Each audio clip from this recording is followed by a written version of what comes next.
I've just been looking at the live stream of the McLaren launch of the 2022 car, their MCL36, and we're going to do something that me and Peter have been wanting to do for a while, which is a kind of an almost live snap analysis of me looking at a new car. Now, I've just seen the first pictures, downloaded them to my phone so that we can do this. And this is what I do with every car launch. I've been doing this for over 20 years now, and I must have seen over 200 cars. You can see the McLaren there. So this was probably my 222nd car, maybe. Sounds about right for the year we're in. And we're just going to have a quick look through at these pictures. So with the McLaren, they were very good. They released some teaser pictures quite early in the development of the car as they got the monocoque back into the build shop, started to lay it out. And I put my marker down early and said it was going to run with pull rod front suspension. So the first thing I want to talk about when you look at the front view of the car is, yes, it has pull rod front suspension. And this surprised lots of people. There's lots of reasons for this. Packaging and aero. You've got these bigger wheels. There's change in suspension regulations. There's also a change in the way that the nose slopes. It makes it quite hard to package a push rod and put the springs and dampers in a good position. So they have pull rods, so all the springs and dampers are down at the bottom, inside the nose of the monocoque. Does give you some issues with access. It does potentially give you a lower centre of gravity.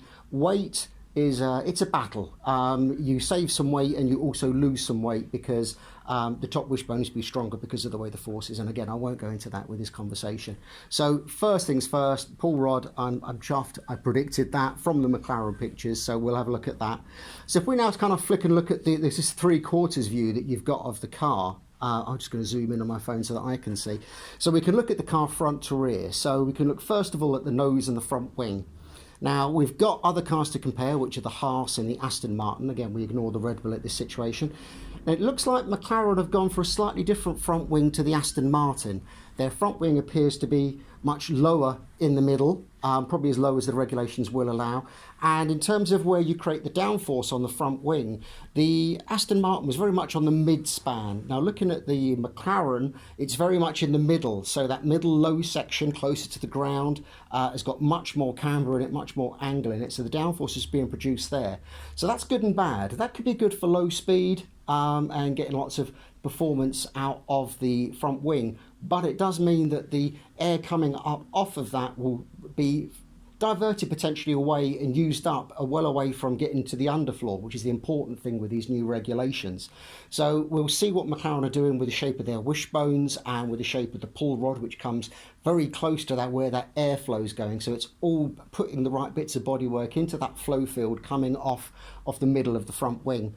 Outboard, very unloaded on the wing, probably almost probably neutral. I don't think it's as downwashed as we saw on the Aston Martin.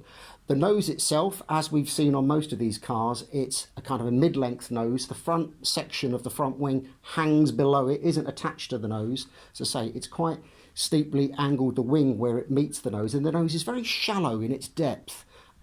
Which is probably as thick as they've ever been, but because we've had capes and bodywork on the nose for these past 10 years, you haven't seen how small that crash structure is inside. So I think most people are going to be running absolutely at the minimum there. So that's quite interesting. Then as we move back along the car, the big story is the side pods. Again, we saw a little teaser of this in the monocoque pictures in the race bays before the car was put together, and they've got a relatively forward side pod, maybe not as extreme as the Aston, but they've shaped it quite differently. This is what I would describe as much more of an undercut or an outwash or a lateral airflow style side pod. So the side pods come out quite wide and they're quite vertical at the sides.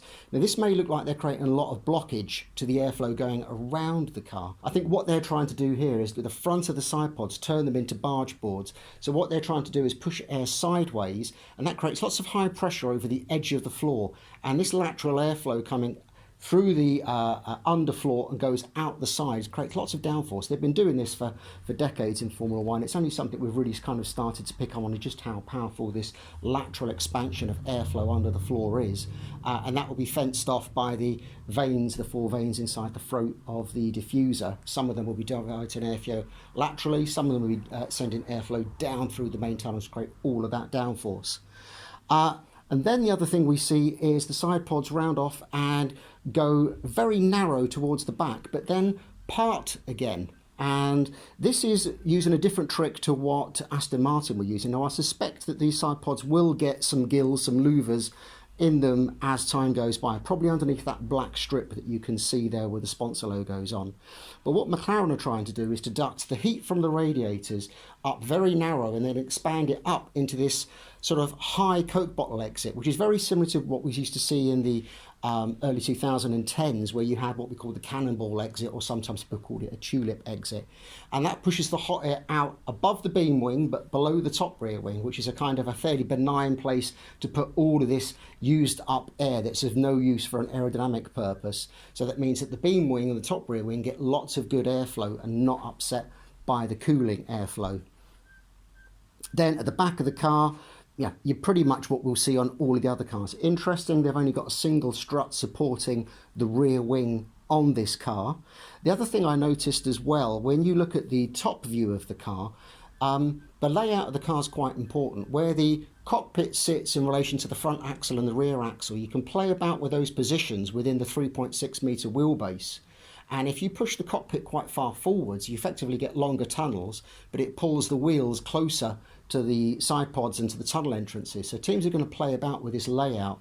It looks, in contrast to the other cars we've seen so far, is that McLaren have pushed the front axle quite forwards. It's almost in line with what they call the AA bulkhead, is where the nose connects to the car, which means that it potentially gets slightly shorter tunnels, but you get the tyres well away from the tunnel entrances, and you see what they call this floor edge wing, this sort of semi-barge board vein that comes out the front of the floor will pick up that dirty tyre wake and just keep it away from the underfloor tunnels. So again, different philosophies going in place here.